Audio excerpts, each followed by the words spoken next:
Hello, welcome to লা career channel. আজকে আমি তোমাদের জন্য আরও একটি ইনফরমেটিভ ভিডিও নিয়ে তোমাদের কাছে চলে এসেছি। আজকের যে বিষয়ে ভিডিও সেটা আমার থাম্বনেল এবং ডেসক্রিপশান দেখে বুঝতে পারছো যে আজকের বিষয় কী বিষয়ে তোমাদের ভিডিও হতে চলেছে।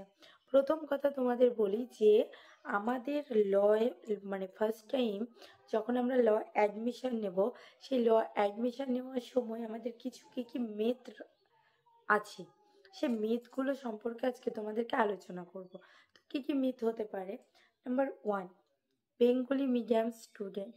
যে বেঙ্গলি মিডিয়াম স্টুডেন্ট মানে হয়তো ল পড়তে পারে না।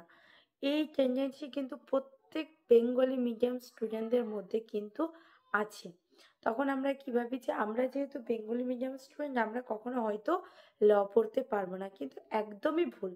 সবার প্রথমে আমি একটা কথা বলি, আমিও বেঙ্গলি মিডিয়াম স্টুডেন্ট, কিন্তু দেখো আমি 3 বছর ল কমপ্লিট করেছি এবং আমি আমার নিজের ডিস্ট্রিক্ট কোর্টে এখন আমি অ্যাডভোকেট, সেখানে প্র্যাকটিস করছি।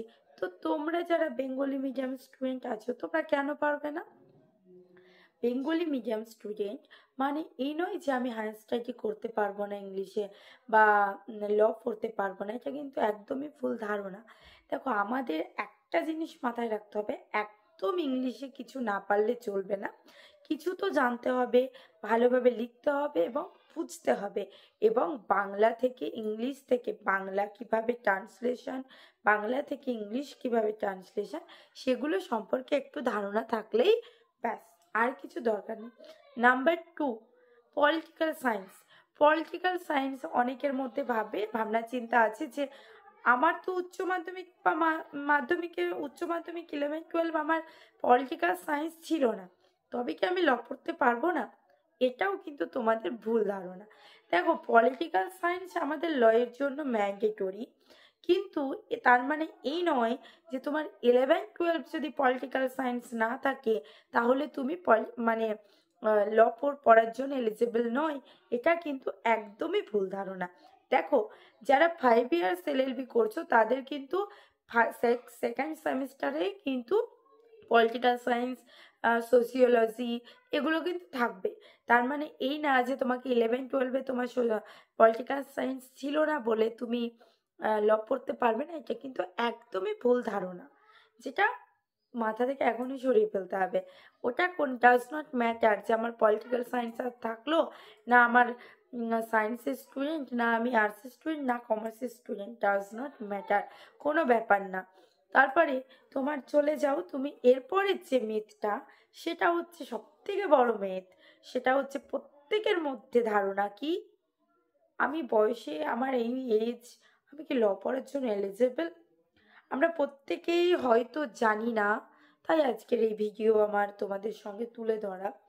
দেখো ল পড়ার জন্য কিন্তু সবাই জানো যে নো এজ বার, কোনো এজ কিন্তু লাগে না। সুপ্রিম কোর্ট কিন্তু অ্যানাউন্সমেন্ট করে দিয়েছে অনেক দিন আগেই যে ল পড়তে হলে বা ল পড়ার জন্য কোনো বয়সের ব্যাপার নেই। তাহলে এখানে আমি তোমাদের 3টে মিথ বললাম, 3টে মিথ মিলিয়ে নাও যে ঠিক ঠিক করে মনের মধ্যে এই ধারণাগুলো তোমাদের আছে কি নেই। তাহলে তোমাদের আগে এটা ভাবতে হবে, প্রথম কথা, যে আমাদের এজের কোনো ব্যাপার নেই, যে কোনো এজের প্রত্যেকে ল পড়ার জন্য এলিজিবল।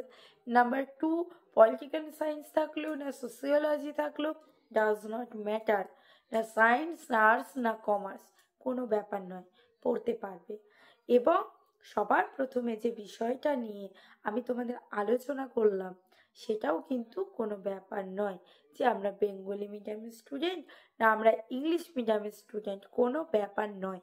তাই আমি তোমাদের বলবো, যদি উচ্চ মাধ্যমিক এবং গ্র্যাজুয়েশনে যদি 45% মার্কস তোমরা পেয়ে থাকো তাহলে কিন্তু ল পড়ার জন্য তোমরা এলিজিবল।